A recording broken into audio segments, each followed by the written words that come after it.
feel that everything has a reason to it. If the reason is known, I just feel that it's a good interaction or communication, or not interaction, I would say. I think it would be a good conversation to have. Like, I would Hello love. everyone, how are you all?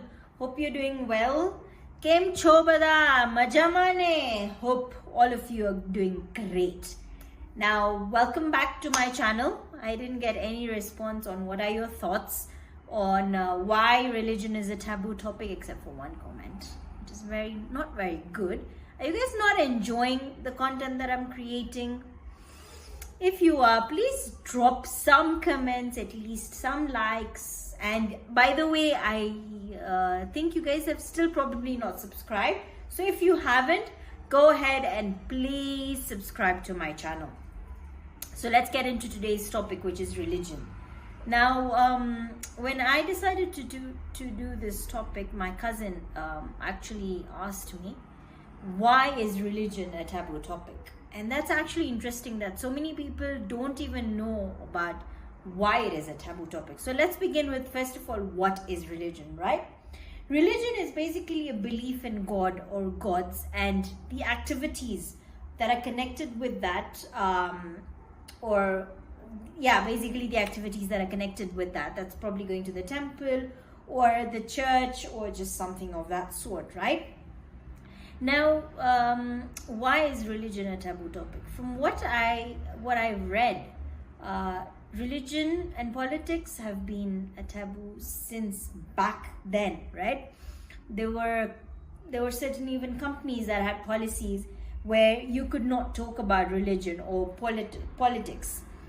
Now, politics has become a bit more of an open-minded topic from what at least I've noticed, but religion still remains a taboo topic, even more stronger than before, right? Now, exactly why is it a taboo topic? If you people remember what a taboo topic is from my first video, then you would understand that taboo is anything that people are not comfortable to speak with one another or around each other, correct? Now, when it comes to religion, because religion involves so many personal emotions for that particular individual, it may not necessarily be just because me and you are in the same religion, we probably share the same thoughts about the religion, or share the same thoughts about the God, or share the same thoughts about a certain procedure, the way it's done. So I think that is exactly the reason why people don't talk about it, because it could be possible that something bad in your religion is good in my religion, or vice versa. So when we start talking about it, the likelihood of it getting into an argument, or the likelihood of me feeling, if I'm doing something wrong and you are doing something right, the likelihood of me feeling that, oh my God, I'm doing this thing wrong, and I've been living by these principles and they're all wrong. I think that fear is why it makes it such a big taboo topic, right? Also, secondly, I feel that people are scared to be judged, or people are scared to be misjudged, let's say, right? People are scared to be told that they're wrong or that they're following the wrong path. I think that is also another reason of why it is a taboo topic. It just makes people uncomfortable talking about what my religion says or what your religion says, correct?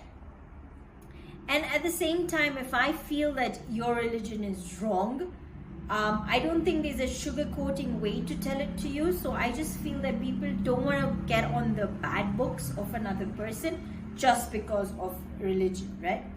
Now, religion is like politics. There are so many parties and every individual likes certain parties and believes in certain parties, and they just believe that there are certain parties which are right?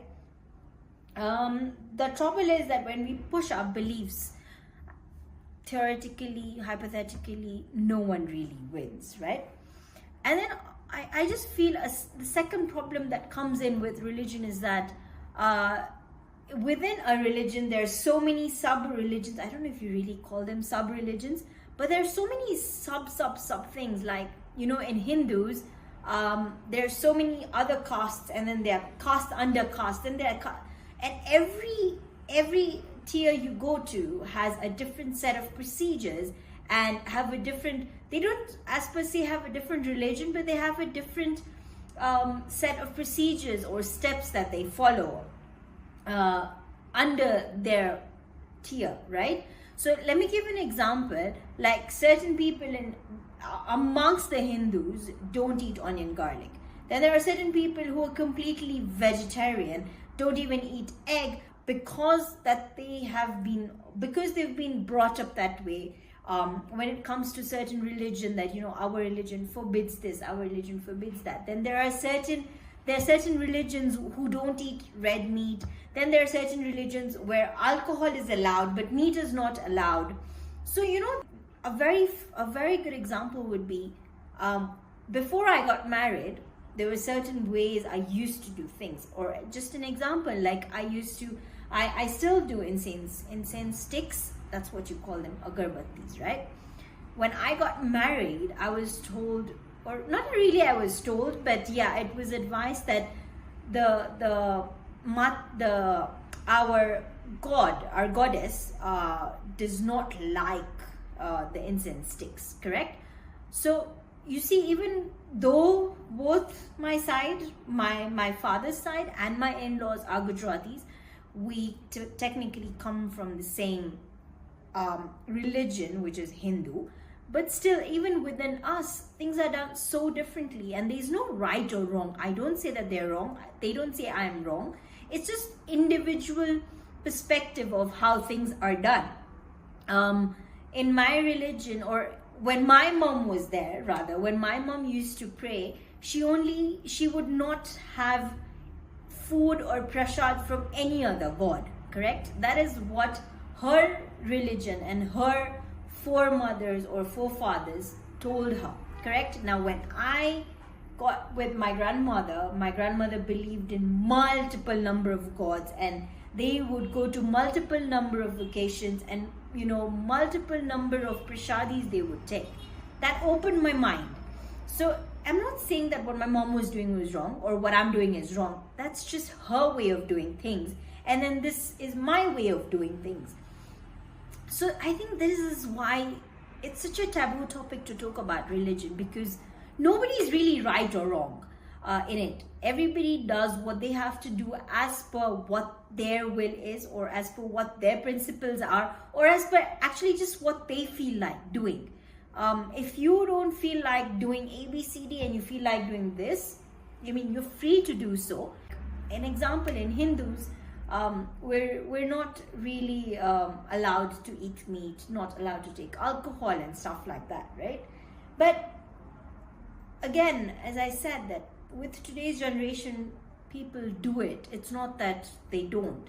There is like Swaminarayans and Hare Krishna, people who go to Hare Krishna temple don't eat onion and garlic. Some Jains don't even eat potatoes and carrots, right? But that is how they follow things. That is how they do things. That does not mean that I should judge them or tell them that they are wrong. Maybe their way of doing things and my way of doing things are two different, ways. But I just feel that we should respect each other's religion, and this taboo should not be there. Because in fact, I just feel that sometimes sharing ideas, knowing why somebody is doing what they're doing and the reason behind it would be actually good. You might never know that, you might understand their logic and might even apply to your life if you're still not applying it, correct? So this is exactly why we, I think, should just not consider religion as a taboo topic. So I just feel that everything has a reason to it.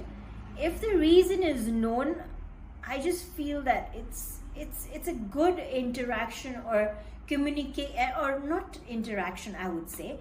I would say it would be a good conversation to have. Like, I would love to know, what you guys follow certain things, what you guys don't like. I know I think in my dad's culture, or dad's part of the family, when a lady is pregnant, she cannot wash her hair up to 7 months. I don't know why. I've never really asked, because I think on this side it's nothing of that sort. But yeah, apparently that's a thing. In my dad's side, well, not in really in my dad's side, but even I do kind of try. I don't know the reason, but yeah, people say that you should not wash your hair on Wednesdays because it affects your brother. Yes, I do accept that I'm not 100%. I do follow certain things blindly, but I just feel that if we started to have these conversations with even our elderlies of why actually this is done, then I think we can have much more of an open communication when it comes to religion. And I don't think there's anything bad which comes out of it, right? And that is why I think religion shouldn't be a taboo topic as much as now with the 21st century, when people are questioning each other and questioning why we do this, why we do that. I think that would be a great way to start a conversation without judging someone, without telling someone that what you're doing is wrong and what I'm doing or the way I'm doing things is correct. I don't think there's any right or wrong in religion. It's just what principles are set by you and your predecessors. I think that's what it is about, right? Another example is that in certain I know in certain religions, if I'm not wrong, even if you're on your periods, I think you can go to certain worship places, and then in certain you can't. So I think it's a very debatable thing.